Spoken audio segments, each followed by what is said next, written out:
एक साहूकार अपने भरे पूरे परिवार के साथ रहता था। उसके 7 बेटे, 1 बेटी और 7 बहुएं थी। साहूकार की बेटी दिवाली पर अपने ससुराल से मायके आई हुई थी। दिवाली पर घर को लीपना था, इसलिए सारी बहुएं जंगल से मिट्टी लेने गई। साहूकार की बेटी भी अपनी भाभियों के साथ चल पड़ी।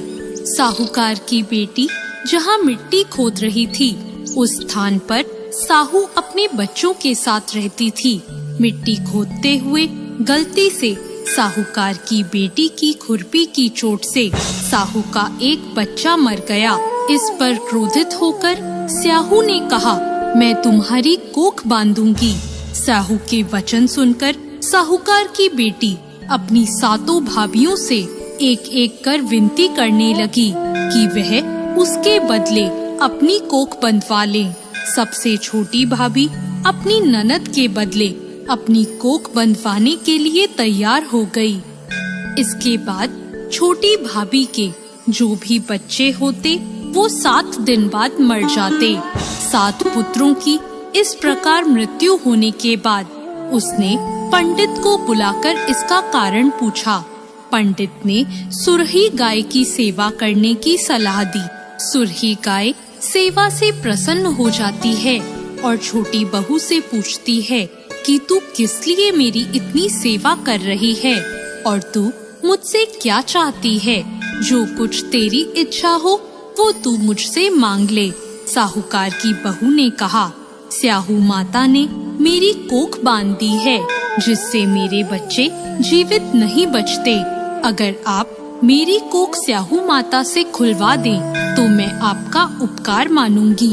गाय माता ने उसकी बात मान ली और उसे लेकर 7 समुंदर पार स्याहू माता के पास चल पड़ी। रास्ते में थक जाने पर दोनों आराम करने बैठ गए। अचानक साहूकार की छोटी बहू की नजर एक ओर गई। वहाँ उसने देखा कि एक सांप गरुड़ पंखनी के बच्चों को डसने जा रहा है। यह देखते ही उसने उन बच्चों को बचाने के लिए उस सांप को मार दिया। थोड़ी देर बाद गरुड़ पंखनी वहाँ आ जाती है और खून बिखरा हुआ देखकर उसे लगता है कि छोटी बहू ने उसके बच्चों को मार दिया है। इस पर वह छोटी बहू को चोंच मारना शुरू कर देती है। छोटी बहू गरुड़ पंखनी से कहती है कि मैंने तुम्हारे बच्चों की जान बचाई है। गरुड़ पंखनी ये सुनकर बहुत खुश होती है और वह छोटी बहू से कहती है कि वो किस प्रकार उसकी मदद कर सकती है। तो छोटी बहू कहती है कि वह उसे स्याहू माता तक पहुंचा दे।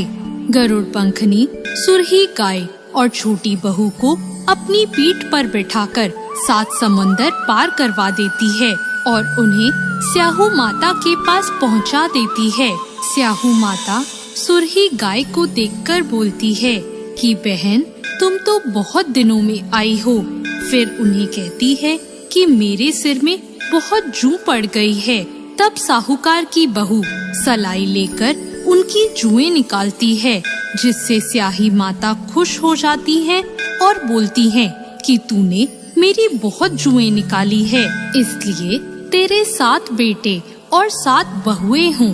तब बहू बोलती है कि माँ, मेरे तो एक भी बेटा नहीं है, 7 कैसे होंगे। स्याहू माता पूछती है, क्या बात है। तब बहू बोलती है, आप वचन दो तब मैं बताऊं। तो स्याहू माता उसे वचन दे देती है। तब बहू कहती है कि आपने मेरी कोख बांध रखी है, मेरे बच्चे नहीं जीते। यह सुनकर स्याही माता बोलती है, तूने तो मुझे ठग लिया। मैं पहले तेरी कोख नहीं खोलने वाली थी, पर अब मुझे तेरी कोख खोलनी पड़ेगी। जा, तेरे 7 बेटे और 7 बहुएं होंगी। तू घर जाकर अष्टमी की पूजा करना और उसका उद्यापन करना। बहू लौटकर घर आई तो उसके 7 बेटे और 7 बहुएं थी। वो सबको देखकर बहुत खुश हो गई। अब अष्टमी के दिन उसने 7 अहोई बनाकर पूजा और उसका उद्यापन किया। उधर उसकी जेठानियाँ आपस में बात करने लगी कि जल्दी जल्दी अहोई माता की पूजा कर लें, नहीं तो सबसे छोटी बहू अपने बच्चों को याद कर कर रोने लग जाएगी। जब उसके रोने की कोई आवाज नहीं आई तो उसने अपने बच्चों से कहा कि जाकर चाची के घर देखकर आओ कि अभी तक वो रोई क्यों नहीं। बच्चों ने जाकर देखा तो वहाँ चाची कुछ मान रही थी और उद्यापन और पूजा की तैयारी कर रही थी।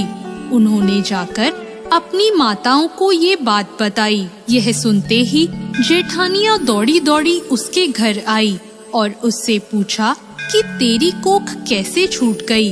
देवरानी बोली, स्याऊ माता ने मेरे ऊपर कृपा कर कर मेरी कोख खोल दी। स्याऊ माता जैसे उस पर कृपा करी ऐसे सब पर कृपा करना। धन्यवाद।